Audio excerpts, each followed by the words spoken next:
बघा, पूर्वीचं राहणीमान, पूर्वीचं जीवन आणि पूर्वीचे माणसं तेच आहेत.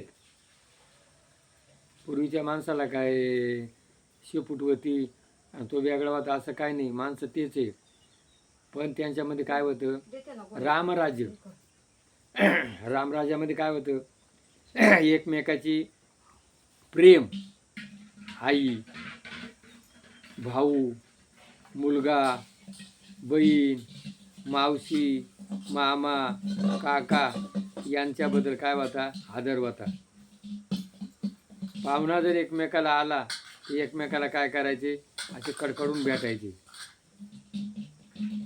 आज काय झालं, संपर्क होऊ लागला, व्हायरस आला आणि मग काय झालं, लांबून राम राम, नंतर काय झाला, नमस्कार.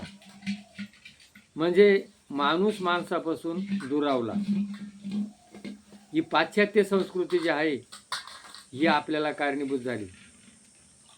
काय, पाश्चात्य जे विचार आहे, आपल्या विचारामध्ये काय होतं, भारतीय संस्कृतीमध्ये दैवी शक्ती होती आणि त्यांच्याकडं दैवी शक्ती आपल्या भारतामध्ये अनेक अवतार होऊन गेले, ऋषीमुनी होऊन गेले आणि कसं जगा कसं वागा हे त्यांनी सांगितलेलं आहे. तसं त्यांच्याकडं कोणी सांगणारे कमी होते आणि मग त्यांना कोणी सांगितलं नाही, त्यामुळं त्यांची विचारधारा त्या पद्धतीची. पण आपल्याला काय दुसऱ्याचं चांगलं वाटतं आणि आपण काय केली, त्यांची विचारधारा घेतली, त्यामुळं आपली विचारधारा ही बाजूला राहिली. आज मुलगा आईबापाचा आदर करत नाही,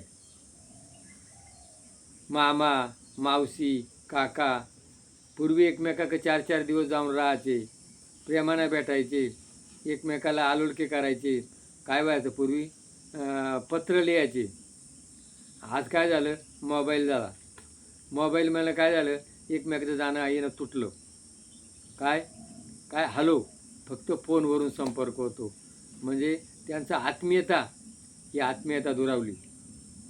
माणूस आत्मीयता दुरावला, फक्त काय झाला, स्वार्थी झाला. पूर्वीचा माणूस, रामानं काय केलं, अयोध्येचं राज्य होतं, एक क्षणात सोडून दिलं. आणि आज काय करतो, या स्वार्थाकरता माणूस काही तयार करतो. भरत म्हण मला नको, राम म्हण मला नको. रामानं काय केलं, वालीला मारलं, ते राज्य कोणाला दिलं, सुग्रीवाला दिलं. यांनी रामानं रावणाला मारलं, ते राज्य कोणाला, विभीषणला दिलं. आणि आज माझं आहे ते माझं आणि दुसऱ्याचं आहे ते माझं, हे का आलं, याच्यामध्ये कोण झाला, महाभारत. धृतराष्ट्र, माझं आहे ते माझं, दुसऱ्याचं आहे माझं, हे म्हणणारा कोण, धृतराष्ट्र. काय, आणि ह्या धृतराष्ट्र कसा होता, आंधळा होता, पण त्याचं काय होतं, पुत्रप्रेम. आज काय झालं, मुलगा बाप मुलावर प्रेम करतो, पण अति लाड केल्यामुळं तो मुलगा आईबापाला विसरतो. का, त्याला त्याची जाण नाही. अति प्रेम केल्यामुळं हे नातं तुटले गेले. म्हणून आपल्या भारतीय संस्कृतीमध्ये एवढं विज्ञान असून सुख कोणापाशी आहे का, कोणापाशी सुख नाही.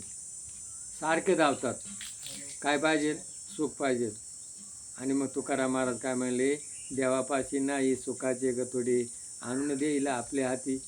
देवापाशी काय सुखाचं गतोडं नाही, तुमच्यापाशी आणून देईल. काय, म्हणून सुखा लागे जरी करशी तळमळ, तरी तू पंढरीची जाय काही वेळ. मग तू अवघाची सुखरूप वशी, जन्म मरणाचे दुःख विसरची. मग तुला सुख पाहिजे ना, कुठं जाय, पंढरीला. मग पंढरीला काय, पंढरीच्या लोकांना अभिमान, पाया परिजन एकमेका. पंढरीच्या वेळेला कोणी कोणाच्या पाया पडतं, धक्का लागला माऊली माऊली. पुंडलिक काय करतो, आईवडिलांची सेवा करतो. आणि तुम्ही काय करायला पाहिजे, घरी येऊन आईवडिलांची सेवा करायला पाहिजे. आणि ही जाण देण्याकरता आपली संस्कृती आहे, आपले तीर्थक्षेत्र आहे, आपली भारतीय संस्कृती. म्हणून आपल्या भारतीय संस्कृती जपा, तर तुम्हाला सुख मिळेल. एरवी तुम्हाला सुख मिळणार नाही, व्यर्थ जीवन जाईल. बघा, हे पटलं असेल तर क्लिक करा, जय भैरवनाथ.